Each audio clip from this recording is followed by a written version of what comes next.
अस्सलाम वालेकुम बेटा। बेटा प्रीवियस लेक्चर में हमने इलेक्ट्रिक फ्लक्स के बारे में तमाम बेसिक चीजें डिस्कस करने की कोशिश की थी, जिसमें हमने इलेक्ट्रिक फ्लक्स का फॉर्मूला, इलेक्ट्रिक फ्लक्स का यूनिट, इलेक्ट्रिक फ्लक्स कौन सी क्वांटिटी है, स्केलर या वेक्टर, इलेक्ट्रिक फ्लक्स मैक्सिमम कब होगा, जीरो कब होगा, इन तमाम चीजों के बारे में डिटेल में डिस्कशन की। जब हमने वो टॉपिक खत्म किया तो उसके एंड पर फ्लक्स का फॉर्मूला कुछ यूं हमारे पास निकला था, flux is equal to E dot A. फिर एक चीज जहन में रख लेनी है, ये वाला फॉर्मूला वहां पर अप्लाई होगा जहां पर ये वाला एलिमेंट एरिया फ्लैट होगा, या आम अल्फाज में बताऊं सरफेस एरिया, या आम अल्फाज में बताऊं सरफेस फ्लैट होनी चाहिए। तब जाकर ये वाला फॉर्मूला अप्लाई हो सकता है और आपको सेंस डेवलप हो रही होगी कि फ्लैट क्यों करना है, ताकि हमें इन दोनों के दरमियान में एंगल निकालना आसान रहे। क्लियर है बात? अगर कहीं पर सरफेस फ्लैट नहीं है तो आप ये फॉर्मूला वहां पर अप्लाई नहीं कर सकते। सबसे पहले उस सरफेस को हमने क्या करना है, फ्लैट बनाना है। अब कर्व्ड सरफेस को फ्लैट सरफेस में कन्वर्ट करने का एक शॉर्टकट है, और वो क्या है, उस तमाम कर्व्ड सरफेस के छोटे छोटे पैचेस बनाने, हर पैच का अलहदा अलहदा फ्लक्स निकालें, फिर तमाम को जमा कर देंगे तो उस पूरी कर्व्ड सरफेस का फ्लक्स आ जाए। मैं बात रिपीट कर रहा हूं, ये फॉर्मूला कब अप्लाई होगा, जब सरफेस एरिया फ्लैट होगा। उसकी रीजन मैंने बताई है कि हमारे पास वेक्टर एरिया और इलेक्ट्रिक फील्ड में एंगल का इशू आ जाता है। सरफेस एरिया फ्लैट रखना है। जब सरफेस एरिया फ्लैट नहीं होगा तो आपने सबसे पहले उसको क्या बनाना है, फ्लैट। फ्लैट बनाने का शॉर्टकट क्या है कि जो कर्व्ड सरफेस है उसके छोटे छोटे पैचेस बनाएं, हर पैच का अलग अलग फ्लक्स निकालें, फिर तमाम को जमा कर दें तो आपके पास टोटल फ्लक्स उस सरफेस का आ जाए। क्लियर है? ये तो प्रीवियस टॉपिक के फॉर्मूला को अप्लाई करने का एक छोटा सा रूल था या कंडीशन। अब हम आज का एक छोटा सा लॉन्ग टॉपिक समझेंगे, छोटा सा long, flux through a surface enclosing a charge. हमारे पास एक सरफेस है जिसने एनक्लोज किया हुआ है अपने अंदर चार्ज को, उस सरफेस में से इलेक्ट्रिक फ्लक्स को हमने कैलकुलेट करना। और बेटा आज का टॉपिक हमें इस काबिल बना देगा कि हमें ये पता चल जाए कि इलेक्ट्रिक फ्लक्स किन फैक्टर्स पर डिपेंड करता है और किन फैक्टर्स के इंडिपेंडेंट। क्लियर है बात? यहां तक आते हैं हम टॉपिक की तरफ। फर्स्ट कर ले, अकॉर्डिंग टू कंडीशन हमारे पास एक क्लोज्ड सरफेस है और ये in the form of sphere है। इस स्फीयर का रेडियस r है। अब बेटा इस स्फीयर के सेंटर पर एक प्लस क्यू चार्ज को हमने प्लेस किया, तो ये बेटा इस टॉपिक की कंडीशन को फुलफिल कर रहा है कि एक सरफेस है क्लोज, उसने अपने अंदर चार्ज को एनक्लोज किया हुआ है। अब हम इस सरफेस में जो in the form of sphere है, इस चार्ज की वजह से फ्लक्स को कैलकुलेट करने जा रहे हैं।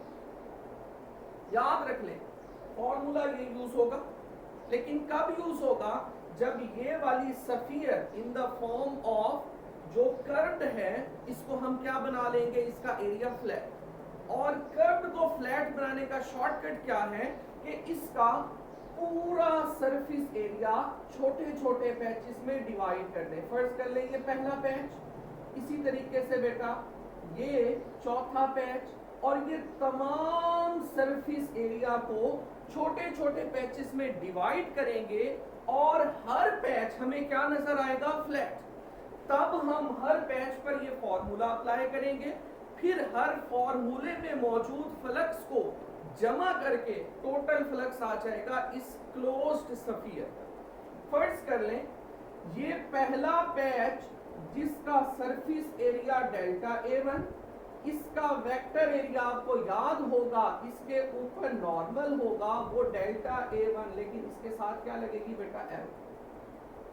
इसी तरीके से इसका डेल्टा A3 फर्ज कर ले, इसके ऊपर जो वेक्टर एरिया होगा वो डेल्टा A3, इसके ऊपर L होगा। यहां तक क्लियर है? ये बेटा प्रोसेस पूरे स्फीयर में अप्लाई होगा। अब नेक्स्ट प्रोसेस पर आते हैं। बेटा देखें, ये प्लस क्यू चार्ज है, प्लस क्यू चार्ज से इलेक्ट्रिक लाइंस ओरिजिनेट होती हैं, बाहर की तरफ आती हैं, और इनकी डायरेक्शन रेडियली आउटवर्ड होती है। फर्स्ट कर ले, जो A1 में से लाइन पास कर रही है उसको हमने नाम दे दिया E1 का, जो A3 में से पास कर रही है उसको नाम दे दिया E3। बात बेटा फॉलो कर रहे हैं? उसी तरीके से जो डेल्टा A2 में से पास करेगी वो E2, up to so on. जो डेल्टा AN में से पास करेगी वो कौन सी होगी बेटा, EN। मैं यहां पर रफली सा लिखता हूं कि हमने सरफेस एरिया को डिवाइड किया कितने पैचेस में, surface area should be divided into n small patches of areas।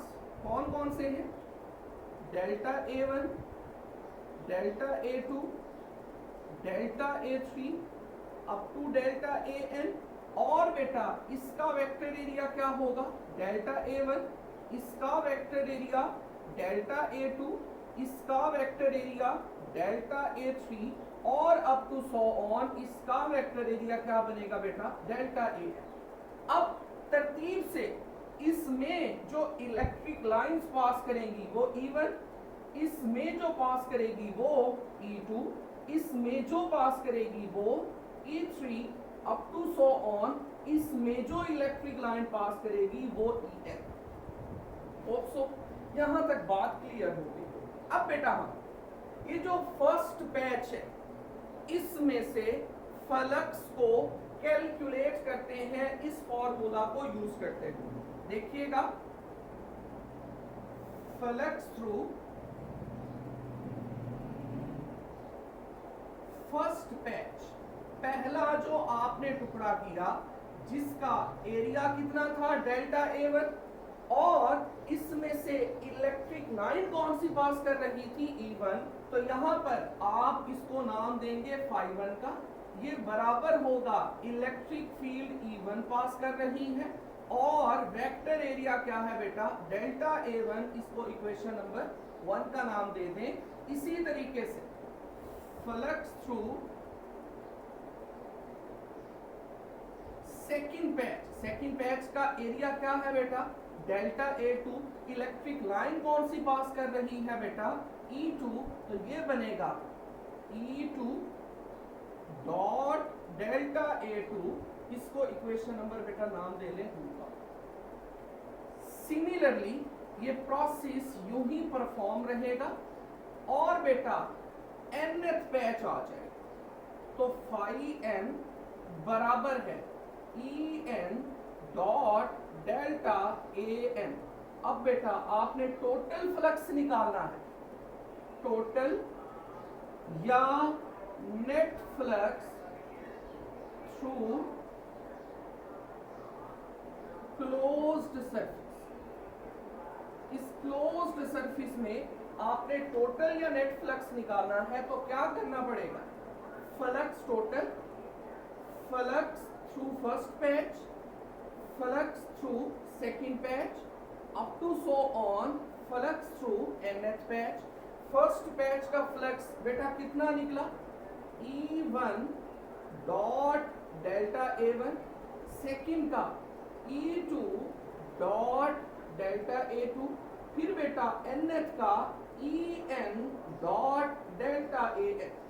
अब डॉट प्रोडक्ट खत्म करें तो हमारे पास cos थीटा आता है, E1 delta A1 cos theta plus E2 delta A2 cos theta up to so on En delta AN cos theta. अब बेटा आपको क्लियर कट नजर आ रहा है कि हर वेक्टर एरिया और इलेक्ट्रिक फील्ड में एंगल 0 डिग्री बन रहा है और cos 0 डिग्री 1 के बराबर होता है, तो ये फाइनल बनेगा E1 डेल्टा A1 यहां 1 आ जाएगा प्लस E2 डेल्टा A2 इधर 1 आ जाएगा plus En delta AN।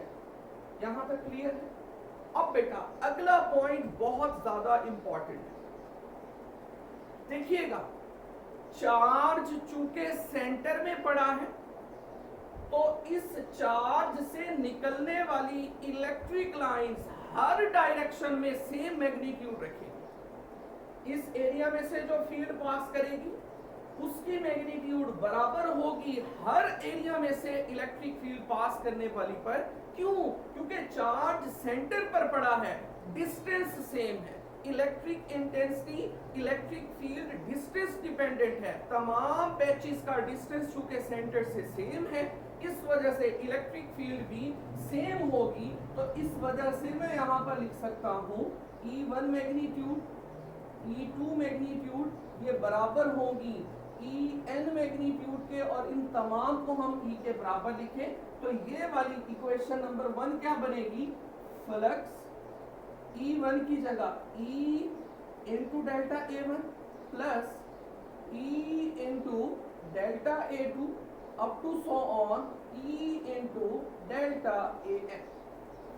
Hope so यहां तक बात क्लियर हो गई होगी। आप नेक्स्ट बेटा हम यहां पर देखें तो E कॉमन आ रहा है, E को कॉमन लेते हैं और E को कॉमन लेने के बाद आप इस आंसर को फाइनलाइज करें। देखिएगा फ्लक्स E कॉमन आया, अंदर क्या बचा, delta A1 delta A2 up to delta AN। अब देखिएगा ये फर्स्ट पैच का एरिया, सेकंड का एरिया, nth का एरिया, तमाम को जमा करेंगे बेटा तो क्या ये एरिया ऑफ स्फीयर नहीं बनेगा, क्योंकि आपने इसी स्फीयर के छोटे छोटे पैचेस किए थे। यहां पर E की जगह E आएगा और फ्लक्स यहां पर phi E आ जाएगा। अब देखिएगा इलेक्ट्रिक फील्ड का formula due to single positive charge 1/4 pi epsilon not Q by R का स्क्वायर और स्फीयर का एरिया किसके बराबर होता है, 4 पाई R के स्क्वायर के। अब यहां पर देखिएगा R स्क्वायर से R स्क्वायर कैंसिल, ये बनेगा 1/4 pi epsilon not Q into 4 पाई। अब यहां पर 4 पाई से 4 पाई कैंसिल, तो जवाब किसके बराबर आएगा, Q ओवर एप्सिलॉन नॉट। ये बेटा फ्लक्स की वैल्यू है एक ऐसी सरफेस में जो क्लोज होगी और जिसने पॉजिटिव चार्ज को एनक्लोज किया होगा। अगर पॉजिटिव की जगह नेगेटिव होता तो यहां पर बेटा नेगेटिव का साइन आ जाता। यहां पर अब इसकी डिपेंडेंस देख ले कि फ्लक्स किसी भी क्लोज्ड सरफेस में किन चीजों पर डिपेंड करता है, सबसे पहला बेटा उसमें चार्ज कौन सा मौजूद है, दूसरे नंबर पर मीडियम कौन सा है जिसमें उस चार्ज को प्लेस किया गया है। नेक्स्ट बेटा इंडिपेंडेंस किन चीजों पर, हमारे पास इलेक्ट्रिक फ्लक्स इंडिपेंड किन चीजों पर करता है, तो वो सबसे पहली चीज बेटा देख लें, शेप और जियोमेट्री। आपके पास क्लोज्ड सरफेस किसी भी शेप की है, उसकी कोई भी डायमेंशन है, इलेक्ट्रिक फ्लक्स उस पर डिपेंड नहीं करेगा। इलेक्ट्रिक फ्लक्स ने किस पर डिपेंड करना है, उसमें चार्ज एनक्लोज्ड और मीडियम। ये बेटा आप लोगों का एमसीक्यू है कि बताइए इलेक्ट्रिक फ्लक्स किस पर डिपेंड नहीं करता, शेप या जियोमेट्री पर। इसकी मैं एक छोटी सी डायग्राम से वजाहत करता हूं। फर्ज कर ले ये एक पॉजिटिव चार्ज है, इसको आपने एक स्फीयर में एनक्लोज किया और इसके बाहर ये आर्बिट्रेरी शेप क्लोज सरफेस ले ली। अब देखें इस पॉजिटिव में से इलेक्ट्रिक लाइंस निकलेंगी, इस स्फीयर को भी क्रॉस करेंगी और बाहर मौजूद आर्बिट्रेरी शेप को भी क्रॉस करेंगी।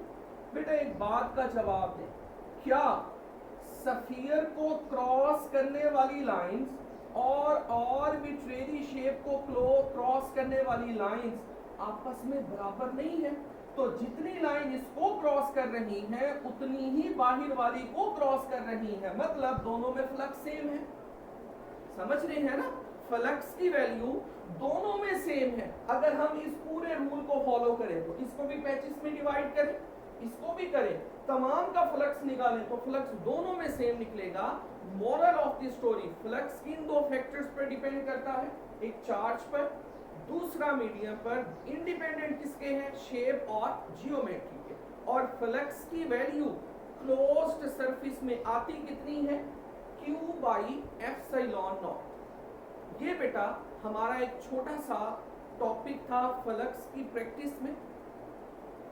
नेक्स्ट हम लॉन्ग टॉपिक बेटा स्टार्ट करेंगे, गॉसेस लॉ और उसकी एप्लीकेशन, और वो आप लोगों के एनुअल एग्जाम में इस चैप्टर का सबसे इंपॉर्टेंट लॉ है।